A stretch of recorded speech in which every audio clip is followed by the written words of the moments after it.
ఆంధ్రప్రదేశ్లో ఎన్నికలు సమీపిస్తున్న కొద్దీ రాజకీయ పరిణామాలన్నీ కూడా సర్వేగంగా మారుతున్నాయని చెప్పడానికి ఒక ఉదాహరణ అనపర్తి నియోజకవర్గంలో మొదటి నుంచి కూడా టీడీపీకి మొదట్లో టికెట్ కేటాయించారు. అలాగే తర్వాత పరిణామాలు చూసుకుంటే బీజేపీ కేటాయించినటువంటి పరిస్థితి ఉంది. అప్పటి నుంచి కూడా టీడీపీ ఇన్ఛార్జిగా ఉన్నటువంటి మాజీ ఎమ్మెల్యే నల్లమల్లి రామకృష్ణారెడ్డి ఆ నియోజకవర్గంలోనే టీడీపీ కేడర్ అంతా కూడా ఆందోళనలు అలాగే నిరసనలు కూడా చేసినటువంటి పరిస్థితి ప్రధానంగా అందరూ కూడా తెలిసిందే.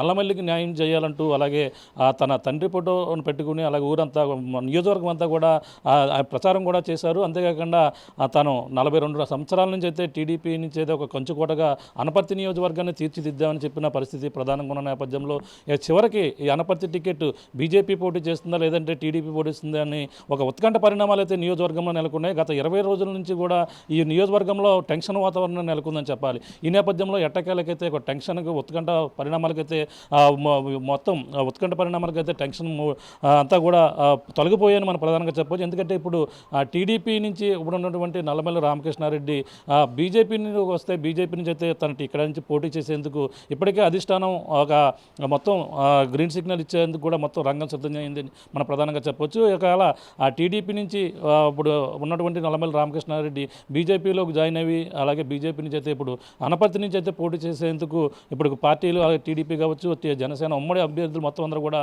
ఇప్పటికే బీజేపీ అభ్యర్థులు కూడా మాట్లాడిన పరిస్థితి ఉంది. ప్రస్తుతం నల్లమల్లి రామకృష్ణారెడ్డి గారు ఉన్నారు, మాట్లాడే ప్రయత్నం చేద్దాం. అనపర్తి ఉత్కంఠ తెర దింపారో లేదా అడిగే ప్రయత్నం చేద్దాం.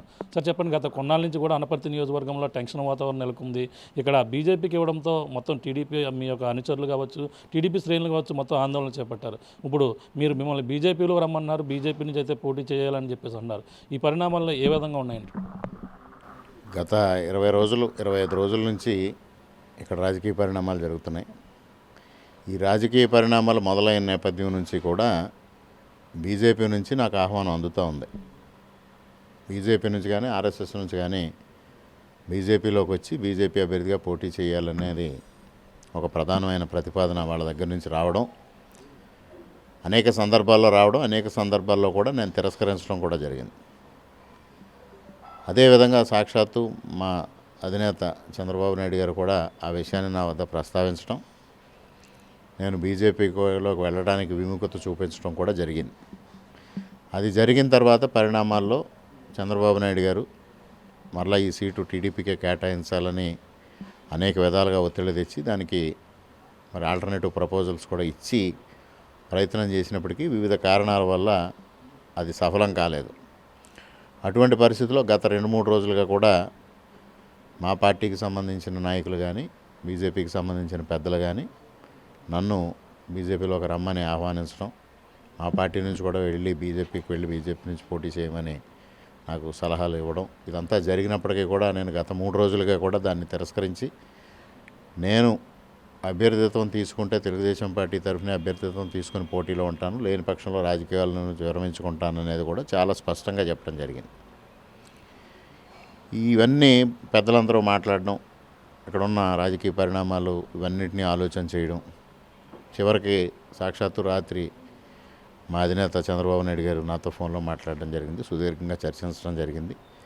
జరుగుతున్న పరిణామాలు, ఇటువంటి పరిణామాల్లో మనం ఏ విధంగా వెళ్ళాలి అనే దానిపైన కూడా వారు నాకు సవివరంగా చెప్పడం, వారు చెప్పిన తర్వాత నేను వారికి కూడా ఒకటే చెప్పడం జరిగింది. 42 సంవత్సరాలుగా ఉన్న అనుబంధాన్ని తెంచుకొని బయటికి వెళ్ళడం అంటే అది చాలా ఇబ్బందికరమైన పరిస్థితి ఉంటుంది అని వారికి చెప్పడం, వారు ఏదేమైనా నువ్వు నాతోనే కలిసి పనిచేస్తావు కాబట్టి నా సూచన మేరకే నువ్వు వెళుతున్నావు కాబట్టి ఎటువంటి ఇబ్బంది ఉండదని వారు చెప్పడం, అప్పుడు నిర్ణయం వారికే వదిలిపెట్టడం జరిగింది. వారు కూడా కూటమి పెద్దలతో అందరితో ఆలోచన చేసి మరలా నీకు మాట్లాడి నువ్వు ఏ విధంగా ముందుకు వెళ్ళాలనేది నేను సూచన చేస్తాను, ఆ విధంగా ముందుకు వెళ్ళమని వారు సూచించడం, వారు ఏ విధంగా సూచిస్తే వారి మాటే శిరోధార్యంగా నేను భావిస్తానని వారికి హామీ ఇవ్వడం కూడా జరిగింది.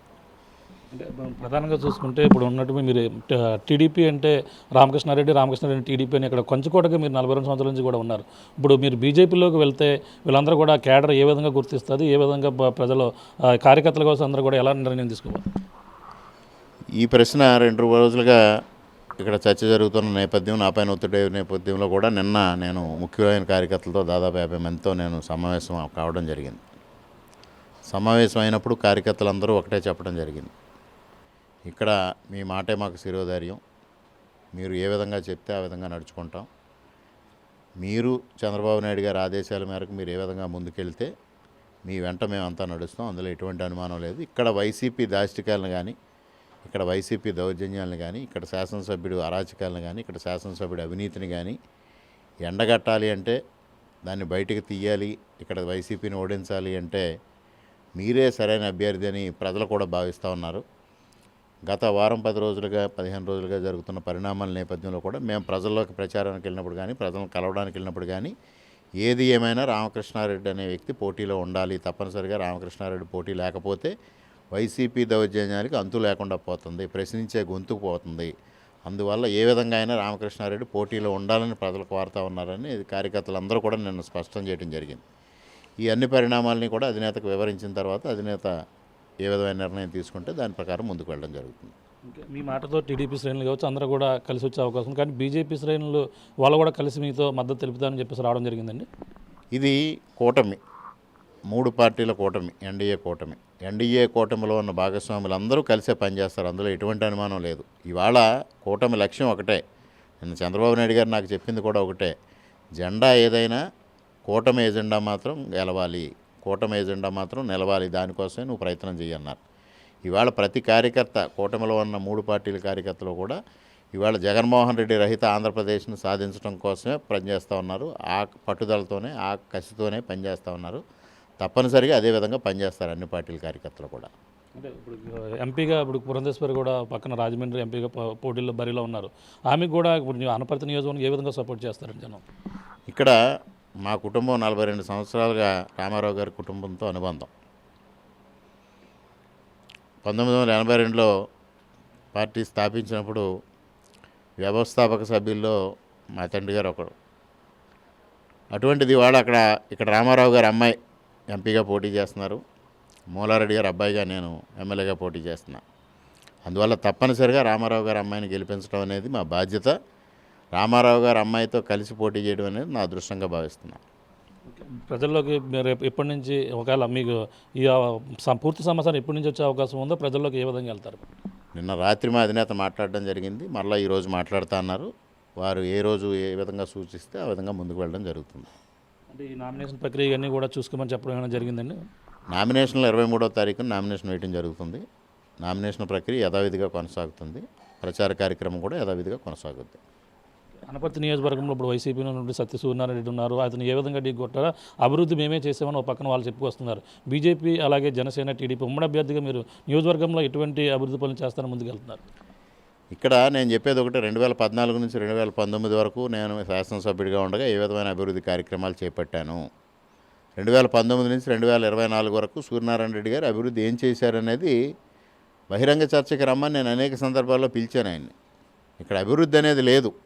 ఒక ఆర్చిల్ నిర్మాణం, ఫ్లెక్సీల ఏర్పాటు, శిలాఫలకాల ఏర్పాటే అభివృద్ధి అనుకుంటే ఆ అభివృద్ధి సూర్యనారాయణ రెడ్డి గారి హయాంలో బాగానే జరిగినట్టే కాదు. నిజమైన అభివృద్ధి అంటే 2014 నుంచి 2019 వరకు కానీ గతంలో మూలారెడ్డి గారు శాసనసభ్యులుగా ఉండగా జరిగిన అభివృద్ధి ఏ విధంగా ఉన్నదనేది నియోజకవర్గ ప్రజలందరికీ తెలుసు. ఆయనకి పాపం అభివృద్ధికి సంక్షేమానికి తేడా తెలియని వ్యక్తి ఎవరైనా ఉన్నారంటే అది డాక్టర్ సత్య సూర్యనారాయణ రెడ్డి. ఆయన్ని సంక్షేమాన్ని కూడా అభివృద్ధి అనుకుని అవే మాటలు మాట్లాడుతూ ఉంటారు. ఇవాళ కేంద్ర ప్రభుత్వం ఏదైతే ఎన్ఆర్ఈజీఎస్ గ్రాంట్ ఇస్తూ ఉందో దాని ప్రకారం నిర్మించిన సచివాలయాలు కానీ, వెల్నెస్ క్లినిక్లు కానీ, రైతు భరోసా కేంద్రాలు కానీ ఆయన గొప్పగా చెప్పుకుంటున్నాడు. ఇవాళ కేంద్ర ప్రభుత్వం కేటాయించిన నిధులవి. కేంద్ర ప్రభుత్వం చేసిన అభివృద్ధి తప్పించి శాసనసభ్యుడిగా ఆయన చేసిన అభివృద్ధి సున్నా అనేది మాత్రం చెప్తా ఉన్నాను ఈ సందర్భంగా. ఫైనల్గా చూసుకుంటే మీరు ఇప్పుడు టీడీపీ నుంచి బీజేపీలోకి వెళ్తున్నారు. మీరు ఇష్టపూర్వకంగా వెళ్తున్నారా, కానీ ఇబ్బందికర పరిణామంలో వెళ్ళవలసి వస్తుందంటారా? తప్పనిసరిగా ఇబ్బందికరమైన పరిణామమే. ఎందుకంటే ఒక కుటుంబంగా 42 సంవత్సరాలుగా అనుబంధం ఉన్న పార్టీ నుంచి వేరే పార్టీకి వెళ్ళడం అనేది చాలా ఇబ్బందికరమైన పరిణామం. కానీ అధినేత సూచనని పాటిస్తూ, అధినేత మాటకు విలువిస్తూ, అధినేత పలుకే శిరోధార్యంగా భావిస్తూ నేను ఈ ప్రయాణం చేయడానికి ఆయన మాట ప్రకారంగా ముందుకెళ్ళడానికి సిద్ధపడతా ఉన్నాను. Thank you sir. చూస్తున్నాం అధినేత నిర్ణయం ఏదైతుందో ఆ నిర్ణయమే మా శిరోధైర్యంగా ముందుకెళ్లేందుకు మేము సిద్ధంగా ఉన్నాము. ఒక బలం అంటే టీడీపీ ఒక పార్టీని విడిచి మరొక పార్టీలోకి వెళ్ళాలనేది లేదు కాబట్టి ఒక ఇబ్బందికర పరిస్థితులు, అలాగే పొత్తుల్లో భాగంగా వెళ్ళవలసిన పరిణామం కాబట్టి వెళ్లేందుకు కూడా సిద్ధపడుతున్నట్టుగా ప్రధానంగా చెప్తున్నారు. ఏదైనా నియోజకవర్గంలో ఉన్నటువంటి క్యాడర్ వాళ్ళందరూ కూడా కలుపుకుని ఇక బీజేపీ అలాగే టీడీపీ జనసేన ఏదైతే ఉమ్మడి అభ్యర్థిగా కూడా ఇప్పుడు అనపర్తికి ఏదైతే అధినాయకులు చెప్పిన నిర్ణయం ఏదైతుందో ఆ నిర్ణయం ప్రకారంగా తీసుకుని ఏదైతే ఇప్పుడు ప్రధానంగా నియోజకవర్గంలో ఉన్నటువంటి వైసీపీ నాయకులు ఒక ఎటువంటి అభివృద్ధి లేదు కాబట్టి అభివృద్ధి దిశగా కూడా అనపర్తి నియోజకవర్గం తీసుకెళ్లేందుకు తన వంతు కృషి చేస్తానంటున్నారు. ఏదైతే ఇప్పుడు టికెట్ విషయంలో టెన్షన్ గత 25 రోజుల నుంచి కూడా టెన్షన్ వాతావరణం ఉందో ఎట్టకేలకు అనపర్తి నియోజకవర్గంలో రామకృష్ణారెడ్డి ఇప్పుడు 2024 పోటీ బరిలో ఉండడంతో అతను రేసు గుర్రంగా గెలుపు గుర్రంగా గుర్తించారు కాబట్టి తనకైతే మళ్ళీ బీజేపీ నుంచి అయితే ఇప్పుడు టికెట్ ఇవ్వడం జరుగుతుందని ప్రధానంగా చెప్తున్నారు. ఏదేమైనా నియోజకవర్గంలో తన క్యాడర్ కూడా తనకు సపోర్ట్ చేసేందుకు అందరూ కూడా సిద్ధపడుతున్న పరిస్థితి. ఆయన నల్లమల్ల రామకృష్ణారెడ్డి అయితే ఒక టీడీపీకి ఎంతో కొంచెకోటగా నియోజకవర్గంలో 42 సంవత్సరాలు తన తండ్రి మూలారెడ్డితో కలిపి ఇక నియోజకవర్గాన్ని అయితే టీడీపీ కొంచెకోటగా తెచ్చారు. కానీ తప్పనిసరి పరిస్థితుల్లో ఇక బీజేపీలోకి వెళ్తున్నాం. కానీ ఉమ్మడి అభ్యర్థిగా జెండా మాకు పార్టీ జెండాలు మారిన ఒక ఉమ్మడి అభ్యర్థుల ఎజెండా ఒకటే కాబట్టి వెళ్తున్నామని చెప్తున్న పరిస్థితి ప్రధానంగా ఉందని చెప్పాలి. ఇది కూడా నా తాజా పరిస్థితి. ఇక మన బాలుతో ప్రకాష్ ఆర్టీవీ అనపర్తి నుంచి. మరిన్ని వీడియోస్ కోసం ఛానల్ ని సబ్స్క్రైబ్ చేయండి. లేటెస్ట్ అప్డేట్స్ కోసం వాట్సాప్ ఛానల్ ని ఫాలో చేయండి.